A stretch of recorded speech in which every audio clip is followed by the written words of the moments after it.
All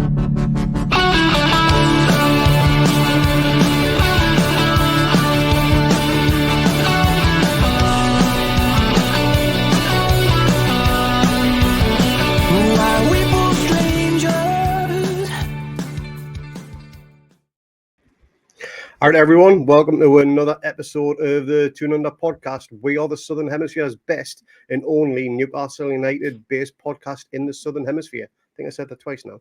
But now, welcome to the show. Today, we are going to be covering the game at the weekend against Aston Villa at St James's Park at a sold-out event again.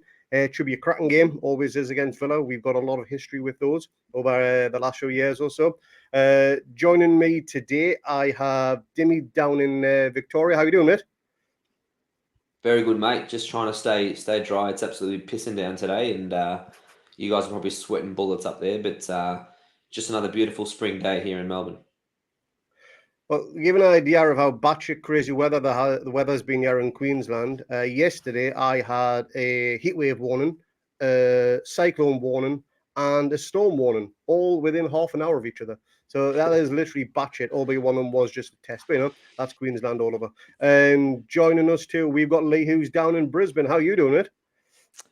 I'm all right, mate. It's been canny weather up here. Freezing bollock cold down in Victoria. I think Bobby said it was like 8 degrees and shitting it down. I don't know why anyone lives down that stupid state, man. Honestly, like up here, 33 degrees. It didn't get any lower than 28. It's probably still about 25 right now. At 8:15 at night time, man. I was just basically getting through the day, sweat me nuts off. Just trying to kind of get through the day and go sit on a bag of ice. How are you doing, Craigie? How's your hair going? It's looking a bit. I'm all right. It's starting to come back through my natural colour now. I've had it trimmed, as you can see. I'm going to have another cut before I start my job on the 8th. So, it's hopefully I won't get sacked as soon as I walked in the door because I haven't seen this since. But I should be canny. I'm getting still a few strange looks, but I might keep it. Who knows? Just rock up like that, man. It's the same colour as the new company logo, isn't it? You just say, look, that's how committed I am, lads. Bosh. Got my head done the same colour as the logo. Pay rise. I know that would. The pay rise make me CEO, Oh, yeah. Be good. But so we're going to cover the weekend game against Aston Villa at St James's Park. Again, this is a sold-out match, as per most games have been this season. But before we do get into this review, just want to give everybody a quick heads up that if you haven't already subscribed to the channel, please do so. Give this video a likes up. Give a thumbs up, and if you're watching or listening on the audio side of it, give us a 5-star review on your platform of choice. Really helps us do what we need to do moving forward, and it also helps us out get bigger and better guests on in the future as well. So without further ado, let's get cracking on with this, and let's get starting with the preview. So kickoff time is 3 o'clock UK, so that's midnight for me and Lee, and I believe, is it 12:30 or 1 a.m. for you, Dimi? I'm not sure how these times will work. We're 1 hour ahead. We're 1 hour ahead of you, so it's 1 o'clock our time. So 1 a.m. your time, 12 o'clock for us, and me and Lee are actually doing the watch along for this game as well. So if you can't make it along to the game this weekend and you don't want to listen to the radio, come and join us on YouTube. We start half an hour before, live commentary throughout the game and loads of fan interaction. It's fantastic to see everybody on there. So come and join us if you're not going to the game. Absolutely right, yeah. If you want to see some professionals do it properly, go and watch the telly. Exactly. But yeah, so this game itself, again, at St James's Park, where we are undefeated this season so far. We have scored numerous amounts of goals. We've been on fire at home as of late. Just one defeat this calendar year, I believe it is. 2 if you include the league game against the League Cup game against those Scunthorpe, I think it was. But it's a fortress right now. It's something that we want to maintain. So getting a positive result against a slightly rejuvenated Villa, you would say, because they've got rid of that monkey off the back in the form of Steven Gerrard, who was supposed to be their saviour, but turned out to be the complete opposite. His sacking, do you think it came too little or too late for Villa? I'll start with you, Lee. Well, it can't be too late. I mean, it's only 12 games into the season, 11, 12 games, whatever it is. No, I don't think it's. The thing about these kind of things is, people often get 10 games of the season to sort of show themselves and see how they're going to go and that. And then if it's completely shit, they usually get the boot. You know, all the fans say, "Oh, give him the first 10 games, see how he is." And you know, he's just never seemed to be the right kind of fit for Villa. I mean, he's always came across pretty arrogant, like he and it's possibly partly due to the fact that everyone kind of thought that Villa was a stepping stone on his way to, you know, being the chosen one at Liverpool. And you know, if you're coming in on the back of that sort of setup, even if it's not true, if it's all being talked about and everything, then someone like Gerrard, who kind of has that air of cockiness around him anyway, he's probably going to start believing some of that news, some of that sayings that are going around, and he's maybe starts to live it a little bit. And now I think, to be honest, I mean, I really want to ask the Villa lad this, but to be honest, he probably should never have been getting that job in the first place. Like the suspicions that Michael Beale, who was his assistant up there in Scotland, there's some suspicion, I think, that he was probably the brains behind the operation, the guy who was really doing all the training and so on. And then he nicked off to QPR, and next thing you know, it's going tits up at Villa. So no, I don't think it came too late. I think it's never too late to change a manager. Even if you go down, you know, you still need the right guy in to take you straight back up. In their case, they're not in the relegation zone. I mean, they could be soon, but they're not. And they've got a pretty decent squad. You know, the team's not bad. It's just it hasn't had any coaching of any kind of serious amount, you know, from Gerrard and his other lot that came with him. So no, they had to get rid of him, man. He was bloody poison to that club. And going back 12 months or so ago, it was a case of the appointment for Newcastle. Should we have approached Steven Gerrard? Should we have offered him a role? But we ended up with Eddie Howe, which obviously is the correct decision.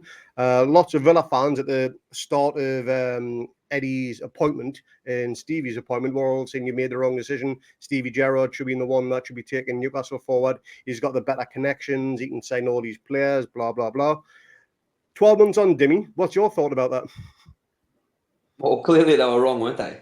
Clearly they were wrong. I mean, Stevie G is people get confused. He was obviously a great player at Liverpool. No one can deny that. Great player for England. And although he won the trophy for Rangers and he won them the title and brought them back to the top of Scotland, let's not kid ourselves. The quality of the Scottish top division is a lot different to coaching week in, week out in the Premier League. And I just never thought he was ready for that big step up, like Lee said. And it was probably a bit of an arrogant move that he thought, oh yeah, I've just won the title with Rangers. I can go and manage in the Premier League for a mid to lower half table team, Aston Villa, who were ambitious and want to become a top half of the table team. It was probably naive from him, and like you can see with their recruitment, I mean, they've been all over the shop with their recruitment in terms of the type of players they've got and the fits. They seem to be handing out big wages to players, not really seeing whether they're the right fit or the right player for the club. And just thinking, oh, Stevie G's, he's got the aura around him, he can just coach. It reminds me of when Maradona got the job for Argentina, and they thought because he's Maradona, he'll be able to get the job done. And his whole game plan was give the ball to Messi and let Messi do dribble 10 players. But you can't do that in football these days. And Stevie G probably had a similar mindset. He probably thought, well, I was winning games with not much coaching or with my assistants doing a lot of the work in Scotland. Let me just get the best players that I can possibly get, give them stupid wages, and the old Harry Redknapp, have a go, lads, have a go, and go and get him. That's basically probably what he was saying to the guys, and that seemingly wore off very quickly, and that's where he is now. What the hell accent was that, Dimi? Mate, I'm not a Cockney. I don't know. Yeah, don't say. What I would say though is that there was a time early on in probably the January window when he signed the likes of Coutinho, and I think we were chasing Coutinho as well. So and he chose to go to Villa because of Steven Gerrard. So there was definitely a time there. I think, if we're being honest, with some of us anyway, I don't know, I did, kind of paused and thought, as far as being a big name's concerned and getting some of these big players in, yeah, it is probably going to benefit Aston Villa having Steven Gerrard in. The thing is, though, that Newcastle went in a different direction. They haven't gone for big names. They've went for big personalities, the right temperament, positions that we need to fill, and character. So even then, we've went a different direction anyway, and we still brought in some decent names. Let's not kid ourselves. 60 million on Isaac for starters. Sven Botman, absolute steal. Yeah, he did come in, and I do think there was a moment there where he thought, yeah, you know what, he is going to get the big names in, because that's what we kind of wanted. If we're being honest, we've just been taken over. We're thinking, right, let's get all these big names in. Like it was the conversation that we were all kind of having. Oh, let's get all these ridiculous names in from PSG and Mbappe and all this kind of stuff. And whilst maybe as we were joking a bit about that particular name, there's still a bit of truth in there about thinking that we're going to get some big names in European football or whatever, and it did sort of seem to me a little bit like maybe Gerrard was better placed to do that. Yeah, no, that's a fair call. Like I say, Coutinho was certainly more known around England and probably the rest of the world than Bruno definitely was, because until we signed Bruno, I never really heard of him. But Coutinho, absolutely. Big name for Liverpool. Didn't do too well at Barca and made his way back to the Premier League. It did work out for him to begin with, and he's just fizzled out. He's a man that needs to be personally coached, and Stevie G came out and said that he needs a lot of personal love, and whether that just fell off again because Villa went sideways and all respect for the coach went out the window, and he just maybe couldn't be arsed. He just didn't have the energy or the effort to put up with it anymore, and hence why I think he was benched on the last few games as well. And when you got the player of Coutinho's ability on the bench, that just says the man management just wasn't there anymore, in my opinion anyway. And he played the last game, didn't he, Coutinho? I just think as well, just one or two final things on Gerrard, like his body language was shit a lot of times as well. Like it's if he just couldn't be asked to be there. You remember that game against us when we won 1-0, but it was like down to 90 minutes, and like the game was still pretty tight, man. It was still back and forwards, and the camera shot twisted across to where the what do you call it, where all the management are sitting. Dugouts. We call it, no? Dugouts, yeah. And then you're thinking, oh, well, I'm expecting Stevie Gerrard here to be on the touchline, screaming and shouting. His team's losing, but they're still in the game. It's still everything to play for. And what's he doing? Sitting there, slumped, with his hands in his pockets, in his coat, just with a real twisty burn face on. And like straight away, you think that's not right. That's just that isn't coaching at all. That's just like and he's chucked the players under the bus since then as well. Like he doesn't seem to take any responsibility for anything. He's just constantly naming these players and saying they didn't do very well, or they have to give more and all this kind of stuff. And the last thing I'll say on Stevie Gerrard, I'm not sure how much more you have to say on this, Craig, but they paid something like £4.5 million to release him from Rangers, something like that. £4.5 million, and now they've just had to pay him off. One assumes. I mean, I guess it could have just terminated by mutual, but let's be honest, how often does that happen? So he's probably just been paid off to the tune of God knows how much. I'm not sure how long his contract was. So in the end, that has turned out to be a ridiculously expensive mistake on the back of Christian Pilslow, who, from what I understand, he was like basically a cheerleader for Steven Gerrard. Like, it's been like a vanity project for him, and it's gone absolutely tits up in just about every direction possible. Yeah, and one last thing I want to touch on with Stevie G, and this is probably part of his downfall. He made some decent signings in the summer, but two of the major ones, they've got some serious injuries. So Camara, he's injured for a substantial amount of games. And is it Diego Costa? Carlos, Diego Silva? Diego Carlos. Diego Carlos, sorry. Yep, Carlos. There's too many Diegos in the league. Diego Carlos, he's out for the rest of the season. I think when he played like 2 games and he snapped his Achilles. So and we were linked to him as well. Unlucky things there. But again, like I said, we've been unlucky with injuries too. Kraft, he's out for the season with a ACL injury, I think it is. But yeah, when you bring in 2 players of distinction like that, you expect the team to be given a bit of a boost.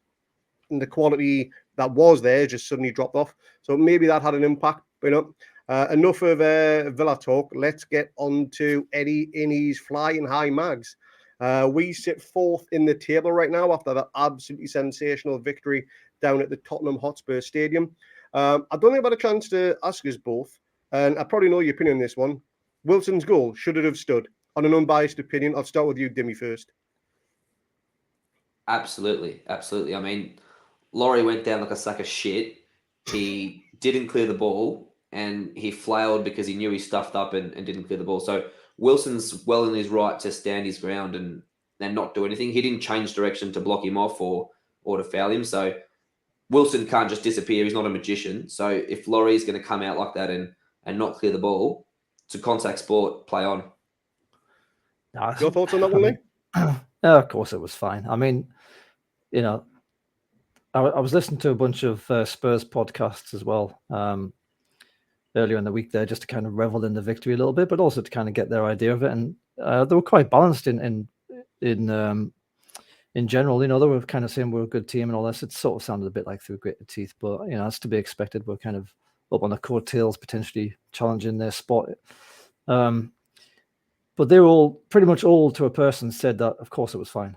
Like the Lloris had a sense. I mean, maybe there was a bit of movement from Wilson with his arm, I think, towards Lloris, maybe a little bit. But Lloris, if he's going to come out of his box like that, he has to get to the ball and he has to do a better job than what he did. He completely stuffed it, and he knew he'd stuffed it. So he went down thinking that he's going to get an easy free kick because keepers, as always, get protected far too much by the refs. But I don't know if it's just because it was Aussie boy Gillette who let we were just saying this before we came on, that he let the game go quite a lot.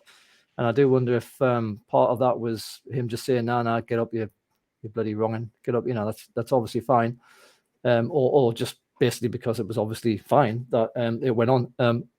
No, it was fine. Lloris stuffed that right up. I mean, 2 stuff-ups from Lloris basically won us the game there. Yeah, it was great. And to be honest, it wasn't just the goals that were impressive, because Miggy's goal was sensational as well, the way he took his player on full of confidence. It was the way we pressed in that game. And I'm going to get onto that now. In terms of a pressing game, we are probably playing the most front foot football in the league right now, or we've got to be up there with the best, with the likes of Man City and with the likes of Chelsea as well. And I've never seen us play this type of pressing football before so consistently as well. I know we tried it towards the back end of last season and we got absolutely knackered after the first hour or so. Fitness has obviously massively improved over the summer, which is allowed for this. And I think it's something Shearer said in his match of the day report after the game, said, this is the fittest Newcastle United in God knows how many years. And that again is just all down to Eddie and his coaching staff enabling for this style of play, because without a pressing style of play, we've got nothing really in attack, because we can't do much if a team sits back and defend, as we found out against Bournemouth. We don't have the ability to break teams down. So ideally what we want is Villa to come out and attack us, kind of like how they started against the Brentford game. And if that is the case, you'd think we'd have more enough in our tank to take Villa down quite comfortably, to be honest, because their defence, not that great. They've conceded 11 goals away from home and only scored 3. And we've been scoring goals for fun at home over the last few games or so. So that's pretty good. And the defence has been solid too. In terms of that press, that front three, of which has been Miggy, and then you've got sometimes Murphy, then we had Joe Linton and Spurs, and Wilson up front. What do you think the difference that brings to the team in terms of how we can impact Villa, and what they're probably going to do is a flat back 4, and how quickly do you think they're going to try and implement that pressure? Do you think it's going to be a case of we sit back for 10 minutes or so, or because it's at home, we'll get them from the first whistle and try and dominate straight away? Again, I'll ask you first, Dimi.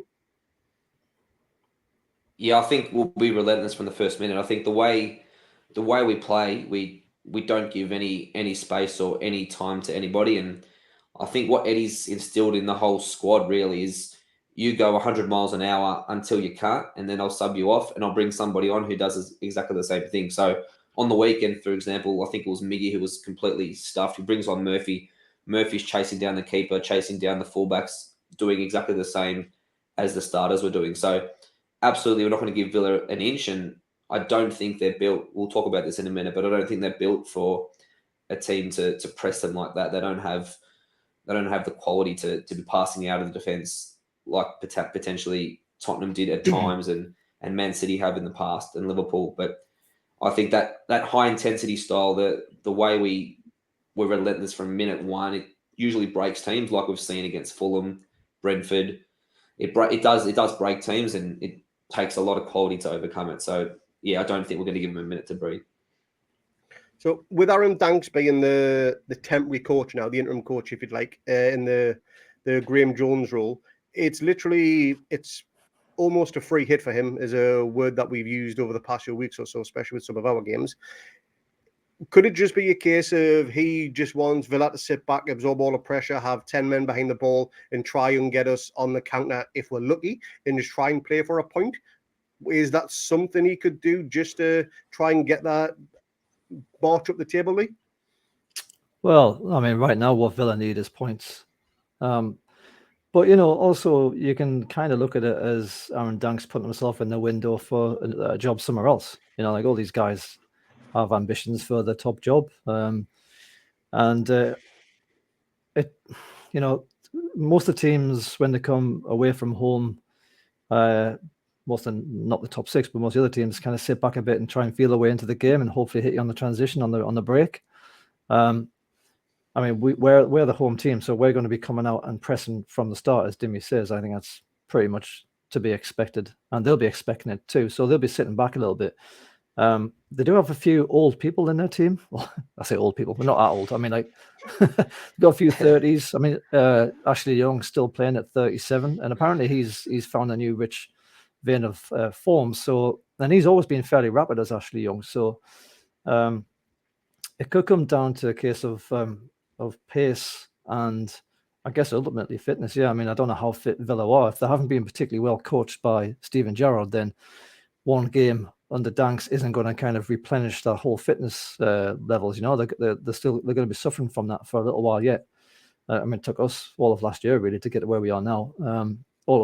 This year, the first half of this year. So I don't know. I mean, I think with a team that I think is going to sit back, and Villa almost certainly will start that way. The important thing for us is to make something of the possession that we have and to make something of the press. It gets very, very tiring, or at least I would imagine it does, when you're doing all that hard work and you don't score a goal. And that seems to happen quite a lot with us. Against Brentford, we got away with one that might have changed the game. Against Spurs, they had several chances in the first half that if they had to put any of those away, it would have been a completely different game as well. And I think, when we play Villa, if they do sit back, we've got to get the first goal because that then means they have to come out and meet us. And that's usually when we can really hurt these teams. We can get behind them with the pace and the balls from the back and sometimes through the middle as well. So yeah, we'll have to wait and see. But I do think they'll probably end up sitting back. But they're not going to come here for a draw. I don't think they'll be coming here I'd imagine they're coming here for a win. They need the 3 points. The 3 points is what they really need right now. Well, it's a refreshing change knowing that we want teams to come and attack us at St James's, so we can then go straight back at them with the same. Because normally that's the case. We're sitting back with about 25% possession, camped on our own box. But obviously times have changed, times have moved on, and Eddie has worked his wonders.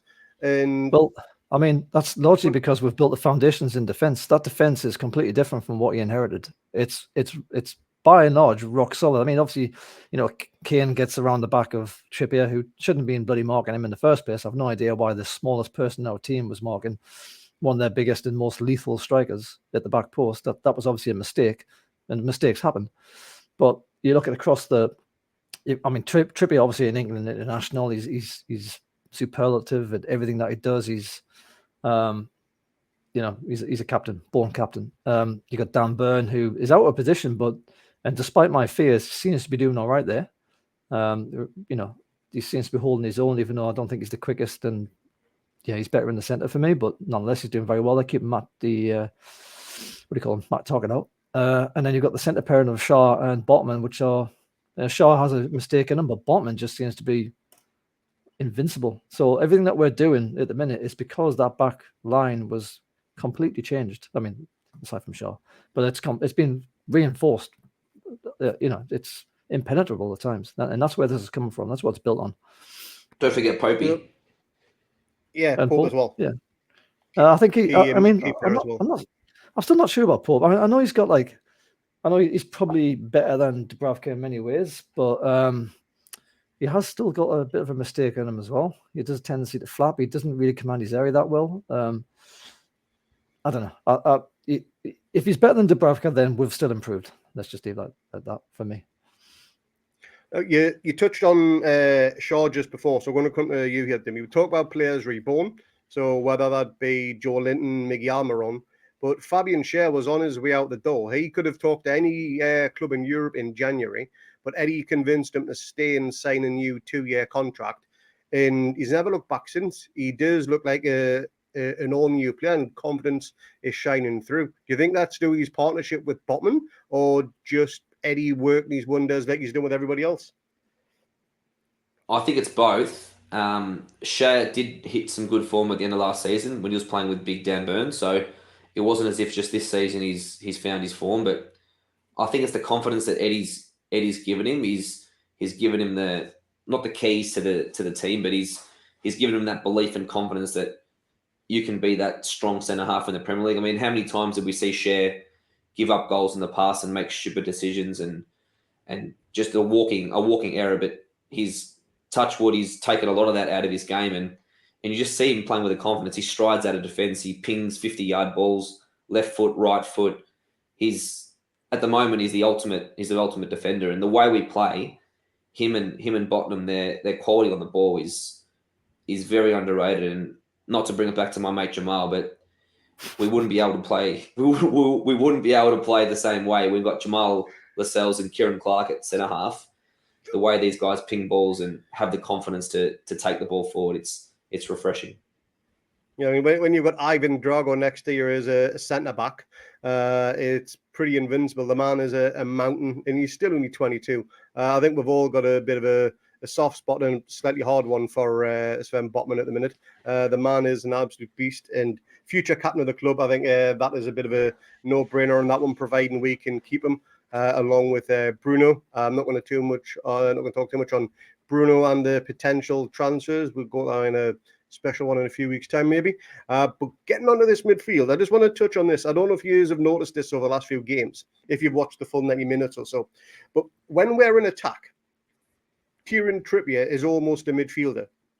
And we go almost like a back three, effectively, with 3 centre-backs. Because obviously Dan Burn is a centre-back by nature. And the way that we've been controlling the midfield in games lately, it's been absolutely phenomenal, because Trippier, he's probably not as quick as he used to be. So having Miggy as a defensive help in terms of pace and energy to track back, it's allowing Trippier to get further up the pitch, which again, I keep banging on about these triangles between Miggy, Bruno and Trippier, which is helping those goals come from that side of the pitch. In terms of those 3 being a cohesive unit, it's as a big of an impact, if not more, because it's helping score goals, than that back 4 have been all season. And that's just 3 players who ping the ball about, having a little bit of fun on the pitch. And Bruno, as we know, he's a wizard on the pitch. Miggy is a player reborn. Trippier is the foundation of everything that this all started from. Putting them all 3 together, it's, again, giving us our best opportunity moving forward. And it can only get better because they play more time together. If we were to get a new signing in the January window and Miggy was to be replaced, do you think it would take that same amount of time for that level of cohesion to come back through? Or would it be somebody who would be a direct, natural replacement? Christ, we're getting into hypotheticals now, are we? I think I said that we should probably flog Miggy in the summer. I said that last season when he was doing very, very little for the team, and it just seemed like he wasn't going to get there. And then this season he's just exploded. So I'm glad I was wrong on that one. I also said ASM should see out to January and see how he goes, and I'm not even sure he's going to play again at this rate. God knows what he's doing. But those trio down the side, man, like, that's just good coaching. You know, you need those kind of partnerships throughout the team. You have Bruno and Joe and sometimes Longy, sometimes Willock in a double pivot in that sort of situation where they all have to have a really good understanding. And that understanding, by and large, comes over time. You know, but if we are going to replace someone like Miggy with, let's say, that fella that you like, Craig, his name's escaping me right now. Who is he? Diaby. Aye, so if he comes in, obviously he's going to be a professional. He's going to know how to play football. He's going to be pretty decent at it. But he's coming into a new system that is controlled by Eddie and his team, and he's going to have to fit in with that. And part of the reason why you might bring someone like that in, along with all his characteristics and his personality and all the rest of that sort of stuff, is his ability to adapt to new formations and tactics. So that's all part and parcel of why you would sign a player like that. So we've already seen that we do all the research before bringing these people in, and by and large, it's working out really well. But you can't really say it's going to happen straight away. It might do, but the expectation really from fans should be that this guy's new. We need to give him time to settle in, and don't get on his back if he misplaces a pass or something stupid like that in the first 3 games or something. Say, oh, boo, can't pass the ball, you shit. No, we have to believe in the process. We've seen plenty of evidence that the guys know what they're doing, and if that were to be the case, getting rid of Miggy, then we'd have to give the new guy some time as well. Yeah, totally agree. So we're going to move on now to the formations. Now, Newcastle home team. So Newcastle go first. This is just a carbon copy of the game that started down in Spurs, the game that we won 2-1. And no reason to have any changes in a winning team. Would you agree, lads? No, you keep the same team, don't you? Eddie's already shown. I just dived in again. Sorry, Dimi. Eddie's already shown that he likes to keep to a winning team. There have been 1 or 2 occasions, I think, when Dimi's mate, was it last season when he'd been out for a while and he got back to fitness and he kind of came straight back in, which was a bit of a surprise. So you can do it, but I think as he grows in trust with these players and as the players grow in trust with him, I think he'll end up just sticking to the same team. I mean, if he was going to change anything, he would have done it last week when there was 3 games in 7 days or whatever it was. They've had a week's worth of rest now. So unless there's any niggles, I would imagine he sticks to the same team. So that would be Pope at the back, then Pope, then Byrne, Botman, Shaw, and Trippier, then Joe Linton, Willock, Longstaff, Bruno, Miggy, and Wilson up top. So yeah, I can't see that changing. Yeah, it's a pretty strong 11, and as long as Bruno's had a few hours kip from the birth of his son, little Matteo, then he should be firing on all cylinders.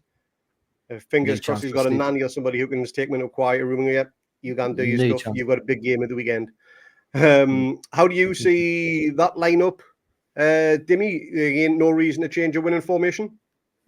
Yeah, well, for weeks we were on these previews, we kept changing Dan Burn for Matt Targett, just assuming that Targett would be coming in. But I think that ship's almost sailed now. I think Burn's the nailed on left back for now until things change, until a bad run or injury or suspension happens. So the back four definitely won't change. The only thing potentially might change, in my opinion, is Joe Linton goes back into the midfield along with Bruno and Willock, and potentially they bring in Murphy back on the wing. So Murphy, as maligned as he is by me and by a lot of Newcastle fans, he probably didn't do anything wrong and deserved to lose his spot in the team. I think he's carrying a bit of a knock, and he was just generally rooted, which is why he didn't play against or start against Spurs. So I think potentially, if anything, Longstaff's been playing every game the last few weeks, so that potentially could be a change where Joe Linton goes back into the middle and Murphy with his pace. I think I wouldn't mind Murphy's pace going at Ashley Young, to be honest. I don't care if he's at a renaissance, but 37-year-old Ashley Young, I fancy our wingers having a go at him. Yeah, that should be go on, Lee.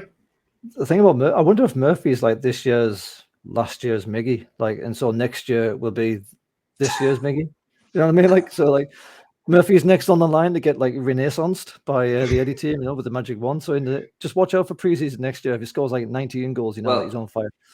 If worst case, is uploading right now. Well, if worst case Murphy improves as he has, and we can make the money that we bought him for, and we can sell him for the same price and upgrade the squad. Happy days. Absolutely. I think the way Howard coaches the squad, you wouldn't put anything past any of these players except for my mate Jamal, I think.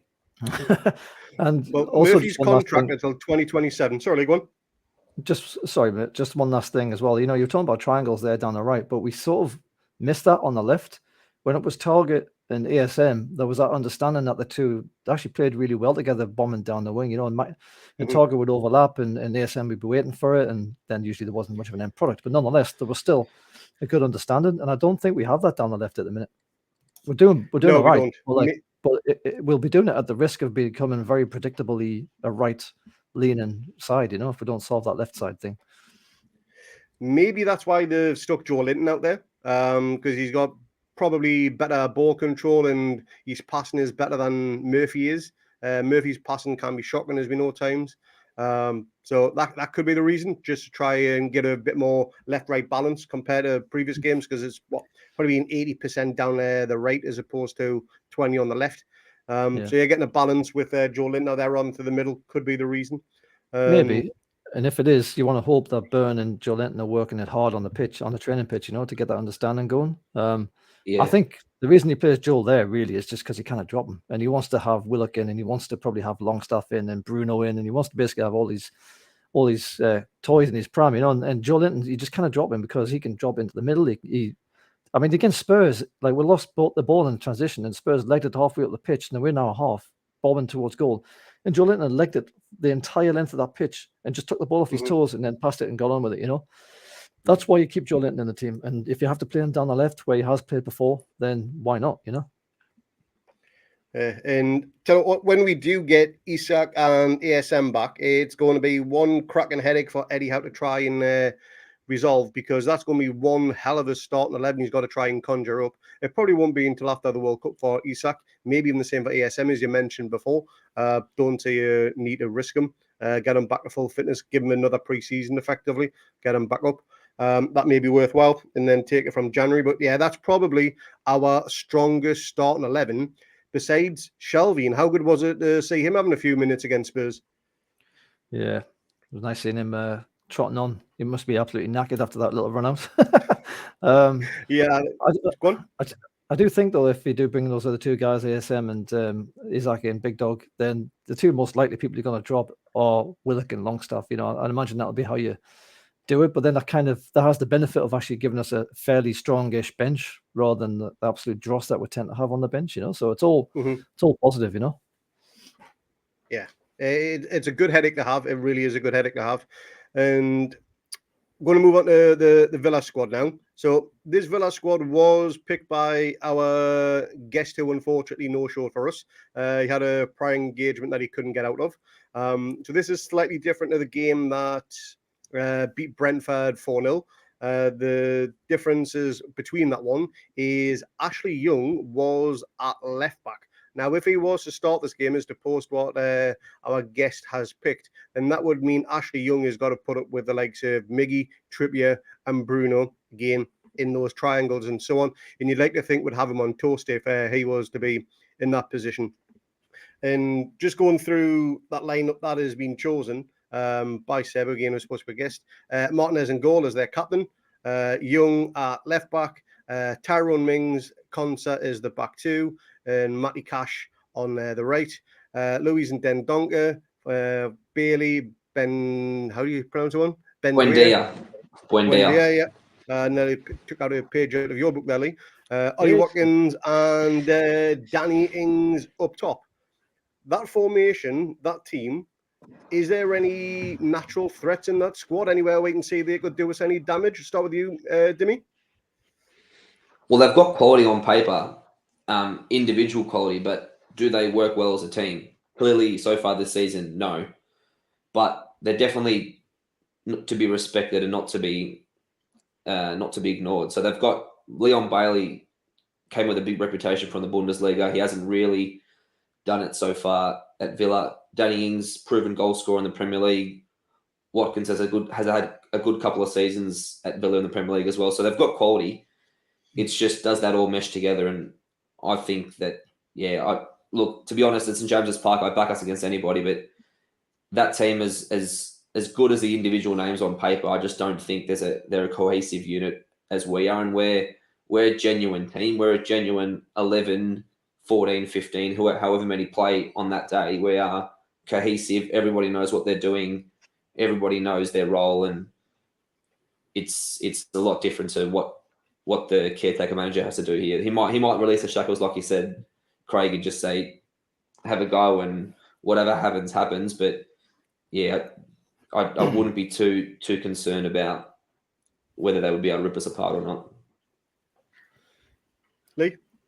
I would have been a little bit more confident about this if Knackers was still in charge, Steven Gerrard, because this team was shot. Like, you know, he was having a running battle with Tyrone Mings, who is well liked by the club, I understand. Bailey they were getting nothing out of Bailey. You know, Watkins couldn't hit a fat end of a horse or what's that thing? I don't know. Anyway, he couldn't hit shit. He was really misfiring, you know. The other thing you got to remember here as well is that because they do have it's not even about the caretaker really. It's going to be about the new guy Emery coming in. They're all playing for the futures now, so they've all got something that they really need to play for and to find the extra 5, 10, 20%, whatever it is, of energy and drive and, you know, intelligence in the brain and all that kind of stuff. They've got that extra reason to play better, and we could have really done without this. So I don't think we can be too flippant about this team. They've got a bit of pace around. Danny Ings, I know he's 30, but he still can score a goal. He can crop up. He's quite a clever. He has some quite clever runs. He knows how to be in the right place at the right time. Ollie Watkins can score goals. We've all seen it before. Hasn't done lately, but he can score the goals, and he did eventually get one against Brentford after about 16 times of trying. Ashley Young, like I say, is having a bit of a renaissance, a mini renaissance, albeit, but all these little kind of stories all kind of coalesce underneath the guise of the new guy coming in, and they're all playing for the futures, like I say. So they're going to have that extra % that we could have really have done without. So I think we're going to be pretty. I don't necessarily think we'll lose, but I think we need to be pretty respectful of where they are just in this particular moment. They can, and they probably will hurt us at some times during this game, and we need to be able to shut them out and get back on the front foot, you know. Now, Villa haven't won at St James's Park since that infamous bust-up with Lee Bowyer and Kieran Dyer. That was when Souness was a manager. And also, Stevie Taylor got sent off on that game when he got shot from level 7. And I think the previous time they won, that was the 99-2000 season when they won 1-0. So they're not exactly prolific at St James's. They've had a handful of draws. Most of them have come with losses, some of them heavy losses. We'll all remember the 6-0 win at St James's. That was an absolute cracking game, that with Andy Carroll. It was Ali's Premier League debut when we returned back to the... Yeah, with the number 9 shirt. It was his... Yeah, it was his first home shirt, game with the number 9 shirt. Yep. Yeah, cracking game, that one. I remember watching that one live in there. In other games as well, back in the Championship, when Henri Lansbury decided to backheel the ball into his own net. And the image of Shelby... He's a twat, that bloke. Absolute twat. Yeah. Had that coming, man. So that was beautiful. It was absolutely fantastic, wasn't it? And then there was again, in the 2001 season when Shearer scored my all-time favourite goal with that volley against Peter Schmeichel. So there's been some memorable games, some memorable goals. Hopefully it's the same at the weekend in our favour, obviously. And player that you mentioned just before, Danny Ings, he's obviously their key threat up front. Our key threat up front, Callum Wilson right now. Maybe that's going to be Isak when he's back from full fitness. Only time will tell. But now what we're going to do is to show a quick comparison how their seasons have gone so far between Callum Wilson and Danny Ings. So for those that are listening on the audio only, we've got some stats here. So we've got games played. It is 8 for Wilson, 11 to Danny Ings. Goals scored, 4 for Wilson, 3 for Danny Ings. 1 assist for Wilson, 0 for Ings. 163 minutes per goal for Wilson, 180 for Danny. 8 shots on target as opposed to 10. 44% to 58% shooting accuracy. 6 big chances missed for Callum Wilson and 2 for Danny Ings. The big thing on that, I want to come to you firstly on this one, is those big chances missed. Do you see that as a case of he should have scored more, or is it a case of at least he's getting in the position to create those chances, as opposed to Danny Ings only missing 2? Well, they could argue it's both. I mean, first of all, he scored 4 goals, but one of them was definitely Willock's. Let's just get that one right out of the way. And it completely nicked that one. I think you had to take him off a dinner, you know, to apologise or something like that. He just totally stole his goal. That's hilarious. Some of these minutes per goal, obviously, he's returning from injury. So a lot of this time he's going to be kind of just trying to get over that injury a little bit as well. So it's kind of slightly skewed in that direction. I don't know if Danny Ings has been injured or not. He probably has. I don't know. Shooting accuracy is a little bit of a concern. But there again, how much of this was on the games when he was coming back from an injury? But yeah, big chances. I mean, you'd have to probably see them to say, well, you could have done them better or not. But yes, could do better. Yes, he's in the right place to be there to miss it in the first place. But he's a striker. He should be scoring big chances, not missing them. Correct. And the other one on this one, again, I'll come to you on this one, Dimi, is Danny Ings has got 3 goals. 2 of those were just in the 4-0 win against Brentford. 1 has come from the pen spot. Yes, Villa haven't exactly been playing the most scintillating football, but you'd expect a player of his quality to be banging a few more in than that. Is he the number 1 threat we've got to look out for come midnight or 1 o'clock for you or 3 o'clock in the UK? Probably. I mean, he's the one who's going to be up top, so any chances they create, he's going to be in and around the box. And I remember that goal we did score against us last year at Villa Park, the volley when we didn't clear it. I think it may or may not have been my mate who left him free in the box, but we won't talk about that. But no, he has. I'm pretty sure he scored some goals against us in the past, and like most players against us when we were shit, they were scoring goals against us. So he's obviously come off 2 goals, and he'll be fairly confident. But with Botman, with Big Botman and Shah, I mean, I don't fear anybody, to be honest, unless we're playing Erling Haaland every week. I'm pretty sure Botman and Shah can take care of anybody. On the flip side, though, he scored 3 goals in a really terrible Villa side. Obviously, yes, 2 of them. 2 goals last week. 2 last week. Yeah, no, and the team's been a bit better then, but nonetheless, he still managed to find the goal even when the team's absolute dog shit. So he's very clever. He knows where the spaces are. And he knows when to time his runs. He doesn't have the legs. Finisher. Yeah, he's a finisher. He doesn't have the legs. So if he can somehow wear him out, if he's going to be up top by himself, he'll just get knackered too quick and he'll be no threat whatsoever. But they've got goal scorers. Ollie Watkins, I've already said, he can score a goal quite easily. If they bring on Coutinho, he can easily score a goal, especially from a set piece. They've got Ashley Young scored a goal recently. They can score goals from anywhere, probably. You've just got to make sure they're nowhere near the goal to kind of mitigate that, And one of the reasons why I put these 2 on you, and I know this is a very sensitive subject with you, Lee, is these 2, probably Wilson more, have an outside chance of going to the World Cup. Danny Ings has got 1 or 2 caps. Wilson's got 1 or 2 caps. If they can both pick up a little bit of form before the World Cup, do you think they've got a chance to go? I know you don't want Wilson to go. You couldn't give a fuck about Danny Ings, I'd imagine. But yeah, you don't want Wilson. Take old man Danny Ings and leave Chris Packard Wilson with us, because if he goes to England, I can almost guarantee he'll get absolutely destroyed by a blade of grass that's in the wrong place or something, and he'll just be ruined for the rest of the season. And then we are going to have some troubles. Like I've said it before on the chat, and that we're only 1 or 2 key injuries away in this team from being stuck for goals and probably struggling a little bit for forward momentum. If you get an injury to Bruno, albeit Shelby's coming back now, but like how long is it going to take for him to get back up to speed? You lose Bruno, you've lost that kind of linchpin in the middle. You lose Wilson, you've lost a poacher up top. I mean, for Christ's sake, Miggy's got probably half the goals we've scored or something. If it wasn't for Miggy banging them goals in, where would we be? So, you've got to be careful with this sort of stuff. I'd rather Wilson stayed here and you can take old man Ings over to Qatar, and I'm not bothered with England doing a World Cup. I'll watch it, but I want to make sure Newcastle finish this season as best as they possibly can. And the only way you can do that is keeping all your lads together and keeping away from getting crocked. Just look at Isaac. Being in 5 minutes, buggers off to Sweden. They knacker him straight away. It was like Michael Owen years ago when he went off and got absolutely crocked. Nah, stuff it. Piss off. Your thoughts on that, Dimi? I mean, would you want some club players in the World Cup to represent, obviously, but you don't mind it being probably the fringe players or anything. But your key main strikers, do you want to see Wilson at the World Cup, or are you on the same page as Lee? Look, obviously, I'm not English born and bred like you boys, so I don't want to see England do well in the World Cup, and I do think Wilson can score goals. So the fact that he's a Newcastle player and he could do something for England, I definitely want him to stay. And I think in the end he will.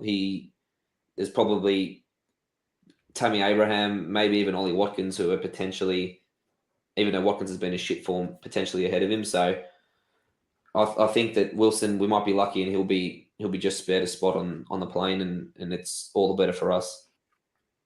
can't rely on Wilson. You know, Southgate just couldn't rely on Wilson. He'd take him over there and think, all right, I'll play Wilson. He wouldn't play against though. Crooks. He wouldn't even play. Oh, so why is he going? It's pointless. I mean, Well, the thing about going away to the World Cup camp, the thing about it is, right, and I'll just say this and I'll stop whinging, but for me, it's always better for the player's reputation than it is for the club that they come from. Like, it's always a kind of ego thing in many ways for some of these players, so they can talk to each other on, behind the scenes and go, oh, I'm an England player, blah, whatever.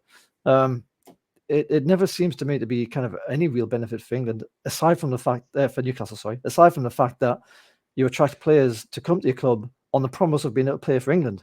And that's the last thing I want to do. I've just said I don't want them to do that. So, like, it's kind of a vicious circle. So, let them stay home, get wrapped up in cotton wool and, watch the Teletubbies or something. No, fair enough. Absolutely fair enough. So now we are going to move on to the Premier League table. And how good is this? Look where we're sat in 4th Champions League place. End of season now. It doesn't look right, does it? It just doesn't. No. We're just obviously not used to this. But yeah, Eddie and his mighty Mag sat in 4th, ahead of Chelsea on goal difference, but Chelsea do have a game in hand. You're looking at the form table. We are joint form of the last 5 games with Arsenal, who sit top. That is absolutely phenomenal, and massive credit to Eddie and the boys for the work they've done. They've had some tough fixtures and they've come through it really well. And just that one draw against Man United, which again, we probably, on the balance, a draw was a fair result because we both should have had a penalty or two. But if we got 5 out of 5, undefeated apart from that Liverpool game, where we got shithoused off the timekeeper there, but what the fuck? Let's just move on to the next game on that one. But at the end of the day, we're sat 4th. We deserve to be in 4th. We haven't shithoused our way to 4th. We haven't done a case of where we've won a game in the 93rd minute, where it's bounced in off an own goal or anything like that. We deserve to be there. We deserve the credit and all the plaudits we're going to get from now until the rest of the season. I don't think we're finishing 4th. I really don't. I would absolutely love us to, but I can't see it happening. But in terms of where we are now, sat in 4th, if we can finish this weekend still in the same position, even potentially get up to 3rd, the confidence boost that's going to give the lads for the last few games of the season, for the last few games before the World Cup, that's got to be immense, especially with what could be a very big game against Chelsea at St. James's Park just before the break. Your thoughts on that one, Dimi? Absolutely. You want to keep the momentum going. And like you said, I mean, it's just rare land for us now. I mean, we barely lose games. We don't concede goals. We're winning away. We're winning at home. It's nothing we're used to, or nothing I'm used to in the 25, 26 years I've been following Newcastle. It's really quite amazing, and that's why you go into every game this season and you're thinking we're a chance to win, and that's a great feeling. And I think that, like you said, yeah, we're probably not going to finish 4th at the end of the season. Those teams will eventually, their squads will probably catch up. But even to be in and around after nearly a third of the season, it's a wonderful effort. And just to think all the points that we've been robbed of already this season, it's a fantastic effort. Yeah, I mean, your thoughts on Gunley? We're already rattling some cages as it is right now, but we need to finish in them top 6 positions to really put a cat amongst the pigeons and really put the whole lot of them on notice for next season. If we keep playing like this, then it's going to be the big 7 sooner rather than later. Whether you like that or not, that's how they're going to start talking about it. Unless, of course, they just kick out one of them and keep it the top 6. But yeah, let's be honest, they're not going to do that either. So it's great to see. I actually don't think as a club we'll want the World Cup to come, because you're going to have to stop playing the way you are. You're going to have to, some people are going to go away. You're going to have to get them back. You're going to have to get them back into the mindsets. You're going to have to then start where you left off. It's going to be all very difficult. I mean, it's the same for most teams, obviously, but we're playing out of our skins right now, and it's one of those where you kind of wished it wasn't the year where the World Cup was involved, so that we can keep on going and maybe do a Leicester City, and everyone keeps doubting us, but we keep on going and going and going, and then to the end when they kind of can't deny it any further, But no, we deserve to be there. I mean, we have played the dark arts a little bit against Spurs, for example, where we kind of must have wasted about 45 minutes of that bloody game just to sort of Nick Pope by himself, just having the ball and just kind of got a yellow card eventually, and then he was like, right, cheers. Just kept the hold of the ball for absolutely donkeys. but by the, on the whole, we've done very well for ourselves. Didn't you say something about Villa as well? Because they're right down there in 15th on 12. And the relegation position Leeds is on 9. You were saying that they could, obviously they can potentially be in the relegation zone come. Yeah, they could. So Villa, they're currently in 15th on 12 points. They've played 12 games. Leeds are in 18, so top of the relegation pile. They're on 9 points with the same goal difference, but they've only played 11 games. So Leeds do have that game in hand. Depending on how fixtures go, Villa could end up this weekend in the relegation zone. We could go up to third. Spurs have got an away day at Bournemouth. I believe that kicks off the same time as us. So that'll be an interesting game to keep an eye on as ours ticks on, as we're doing the watch along. So again, it could be a case of further onwards and upwards for us, and Villa go plummeting down the table again. And to me, that would probably be the best way to end the weekend. 3 points for the Mags. Villa in the relegation zone, and we move onwards to the next game. And we couldn't ask for a better weekend than that, you reckon? Would be all right, wouldn't it? It'll certainly make doing the watch along a little bit easier because, by 2 o'clock we're completely knackered. We've got matchsticks keeping our eyelids open and that kind of stuff, What I really like about this position, though, as well, is that we're kind of starting to create a little gap between the rest of the teams, and that's really what kind of gets you through the season. Like if you look at Liverpool in 8th, which I can't believe I'm saying, and Fulham even in 9th, they can all Fulham they can get on the same points as us, but the goal difference is we've got 10, they've got 0, so we're still pretty comfortable in that position, even if in the top 6 or 7, I should say, even if we don't win. So once you start stretching those points out and you start creating gaps, that's when you can kind of, and it gets a little bit further into the season, that's when you can really start to believe that, bloody hell, we're going to do it here. And if you do lose a game, it's not necessarily the end of the world, Yeah, we've got that leeway, that breathing space effectively, which is something we've never had for a good number of years. So it's fantastic to be on that one. So just before we end this pod, just going to get a quick prediction from you. Stop putting my teeth back in. Start with you, Dimi. Prediction in terms of scorers, and I'll even get a first goal scorer off you as well. Why not? Jamal Lascelles. 3-0. Piss off. 3-0 win. First goal scorer, Callum Wilson. And the other 2 goal scorers, I'm going to say I'll go Bruno will score 1. And I've been saying this for a while. I really do think that Big Botman's due. He does look dangerous at set pieces. He's been getting on the end of them, and I reckon this week's going to be his week. So if anybody's watching, Dimi's got the self-proclaimed title of Nostra Dimi, where he likes to predict games where most of the time he's wrong, to be honest. It's a load of bollocks. It's not bullshit. But if he's I'm auditing this. I'm auditing this as we speak. And I'm going to come up with the stats on this pod. I'm still away from this. I've been busy, mate. I've got work to do. But I've been busy. It was your idea. I'm going to audit this. I'm going to come up with the stats. I'm going to show you Muppets that how close I've been. They're going to come up Somebody with the stats. Go to the bookies. Somebody go to the bookies, put that bet on for those 3 to score, with Wilson to score first. Wave your betting slip on social media. Come and give Dimi a shout out on Twitter. Tag us in as well when you've won your millions because Dimi forgot to put that bet on. And we'll see how good he is at guessing these games. Otherwise, you're going to lose your money, to be honest. Your predictions, Lee? Well, the game that I remember the most against Villa is when we won 6-0 at St. James's. I was laughing my head off pretty much the entirety of that game. So I'm going to go for 6-0. All right. Didn't you go? You went 5-3 last week.